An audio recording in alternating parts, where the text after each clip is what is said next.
14, it's a story we brought you on Monday. Take a look at this video again. You see a mom on her front lawn screaming for police to stop punching her son. The woman had called to have her emotionally disturbed son taken to the hospital. Well, Bogota Police Officer Regina Tasca responded along with her backup, 2 police officers from the Ridgefield Park Police Department. It's the officers from Ridgefield Park that are seen delivering the beating right there. And in this photograph taken by the young man's mother, you see the Officer Tasca, trying to remove the officer off the victim. So they are joining us here live, and what sounds like, heroic actions on part of the officer trying to get this all happening. Well, it turns out Officer Tasca might just cause or lose her job with the police department, and she joins us this morning. So thank you so much for being here, Regina, and you're also here with your lawyer, Kathy Elston. So take us back to when you arrived, because I tried to set up the piece.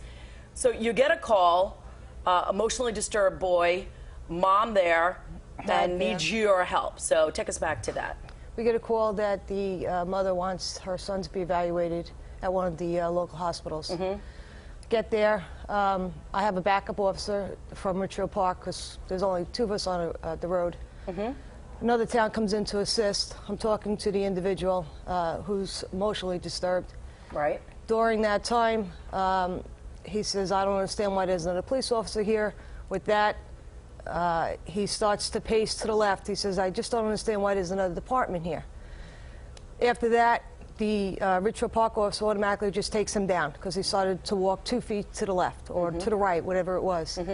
Another Ridgefield Park officer comes in and runs out of his car and just starts punching him in the head. Now, your dash cam is rolling this whole time, catching this. Time, yes. And you hear it very, very clearly. You're screaming, "Stop, stop, stop." And there's another eyewitness. There's the mother as well. Correct. So at this point, what's going on through your head? Are you trying to pull him off? How are you trying to quell the situation? I'm actually trying to remove the one officer on top of Kyle because they're punching him in the head.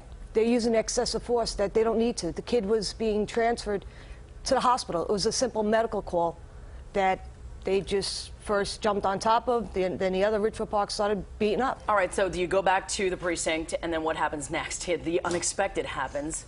Well, after I bring the kid up to the hospital, I went in the ambulance with the kid. A couple days later, my captain calls me in and he says, "We need to speak to you." Go in there to speak to him. He says, "You need to turn over your service weapon and your badge. You're being suspended immediately from duty." Why were you suspended? Why weren't you put on desk duty pending an investigation? Why were you suspended right away?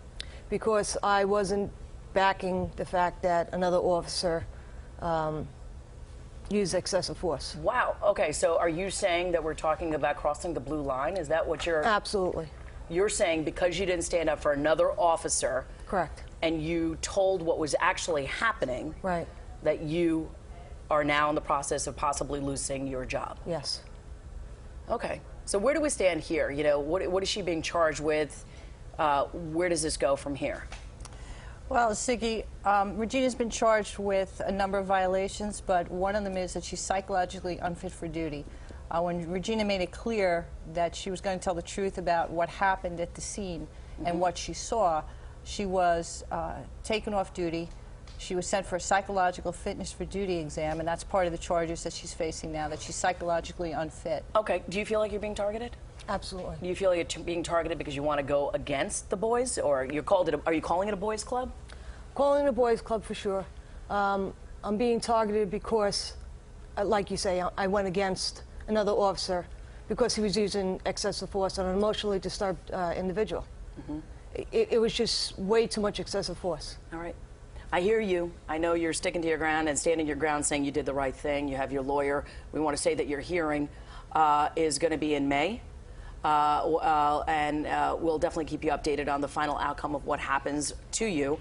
And please keep us posted. And thank you so much for coming here live and sharing your story. Thank you. And we appreciate hearing your voice.